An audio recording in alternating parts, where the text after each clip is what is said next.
Today we're beginning our first class in first lecture in macroeconomics. Let's begin with a definition. So the term economics comes from the Greek oikonomia. Oikonomia in Greek means household management. Here's a definition that we have. It's economics is that branch of knowledge concerned with better understanding the work of a people seeking to materially survive and even to prosper. Economists thus study how and how extensively a human community provides for its needs and wants. All peoples in all times have set out to secure or to produce goods and services with available land, labor, tools, and other resources. All the while, our accumulated and far-reaching wishes for various goods and services exceed what we can produce due to earthly limits on the finite and rudimentary resources. Now, there are many different definitions you can find on what is economic science. There's several terms here, things here in this definition that you want to pay particular attention to. One thing is that we have far-reaching wishes, that we have unlimited desires that we are wishing to achieve. But we live in a world of scarcity. So earthly limits on the finite and rudimentary resources. Every economist will agree that we are discussing what is scarcity and that we live in a world of scarcity. And we have this problem where human beings want to achieve all sorts of ends. We have an unlimited ends we want to achieve in our lives in any given moment, but we can't choose those ends. We have to choose. Often economics is called the logic of choice.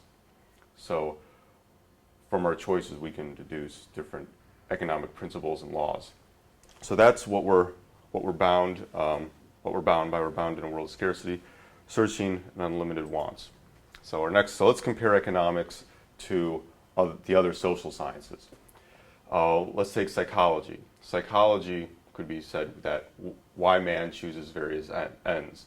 That's what psychology asks. It asks, why do we end up having a different hierarchy of ends? You can go to Maslow's hierarchy or whatnot. What are our motivations? We then have ethics. So what men's ends should be. That's philosophy of ethics. What should our hierarchy of ends be? Should we prefer helping the poor? Should we prefer dedicating our time to our family? Should we prefer having eating a burger at the restaurant? What things are most important? What things should we value most? And then we have technology, and on the quiz, on the tests, I often see folks get this messed up in the questions. They often think technology is economics and economics is technology. So technology is defined as how to use means to arrive at ends. History, what man's ends are and have been and how man has used means in order to attain them.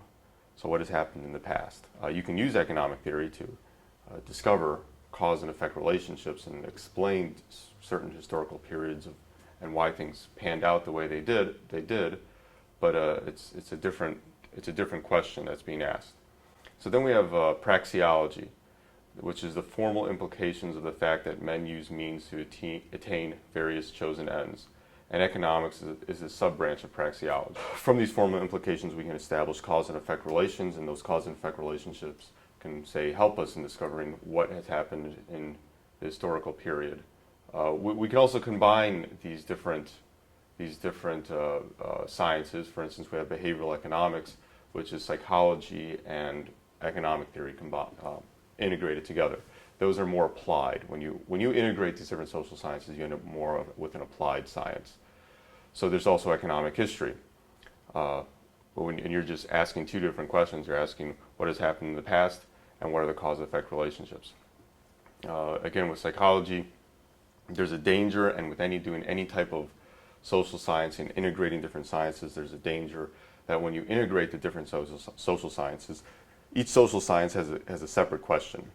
Economics asks a question about scarcity and the means that we want to, the ends that we want to achieve, and of course, as we define in praxeology, the formal implications of the fact that men use means to attain various chosen ends.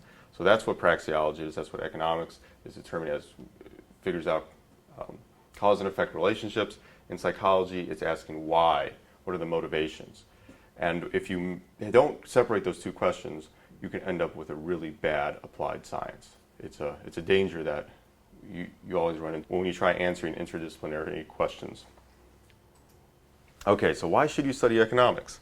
Well, money matters. The majors that make the most are computer science, IT, engineering, statistics, nursing, finance, mathematics, accounting, and economics. And the engineering is always at the top. The afterwards, you see these different majors kind of fluctuating which one makes the most. But economics is one of the best making majors, especially when we look at lifelong outcomes. And the other thing about economics is that it has its foot in both worlds. It has its foot in the business world, so it's in a sense a practical major. It also has its foot. It's a social science, so it has its foot in the social science world. So that's one of the things that the science of economics, when we get placed into the College of Arts and Sciences or the business department, there's a confusion. The business department doesn't think we're really doing business because we are actually doing a social science, but the social science folks feel like we're doing more business. So there is no good home for us.